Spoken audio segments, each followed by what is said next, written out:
పండుగలు పెళ్లిళ్ల సీజన్ వేళ భారతదేశంలో బంగారానికి మళ్లీ డిమాండ్ విపరీతంగా పెరుగుతుంది. దానికి తగ్గట్టుగానే రేట్లు కొద్ది రోజులుగా ఎగబాకుతున్నాయి. ఇక్కడ ప్రధానంగా అంతర్జాతీయ ఉద్రిక్తతలే కారణంగా నిలుస్తున్నాయి.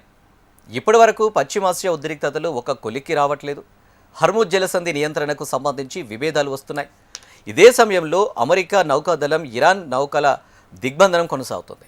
ఇక తాజాగా హర్ముజ్ జలసంధి గురించి ఇరాన్ ఒమన్ చర్చలు సాగిస్తుండగా యుఎస్ ప్రెసిడెంట్ డొనాల్డ్ ట్రంప్ మరోసారి విరుచుకుపడ్డారు. ఇక తమ ప్రయోజనాల్ని దెబ్బతీస్తే ఒమన్ దేశంపై బాంబుల వర్షం కురిపిస్తానని హెచ్చరించారు. ఇదే సమయంలో తెల్ల జెండా ఎగరేసి ఇరాన్ లొంగిపోవాలని స్పష్టం చేశారు. దీంతో మిడిల్ ఈస్ట్ ఉద్రిక్తతలు ఆందోళనలను మరింత పెంచాయి. ఇది క్రూడ్ ఆయిల్ ధరల్ని విపరీతంగా పెంచుతుంది. తాజాగా మరో 2% పెరిగి బ్యారెల్ ముడి చమురు ధర $90 దాటింది. దీంతో అంతర్జాతీయ మార్కెట్లో బంగారం వెండి రేట్లు అంతర్జాతీయ మార్కెట్ ధరలకు అనుగుణంగా దేశీయంగా కూడా రేట్లు పుంజుకున్నాయి.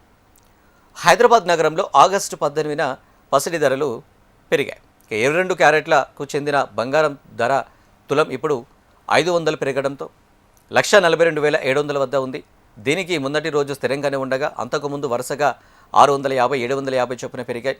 ఇక 24 క్యారెట్ల గోల్డ్ రేటు 530 పెరగడంతో 10 గ్రాముల ధర ప్రస్తుతం హైదరాబాద్ మార్కెట్లో 1,55,660 వద్ద ఉంది. గోల్డ్ రేట్లు పెరిగినప్పటికీ ఇప్పుడు వెండి ధర మారలేదు. ప్రస్తుతం ఇది హైదరాబాద్ మార్కెట్లో 2.55 లక్షల వద్ద స్థిరంగా ఉంది.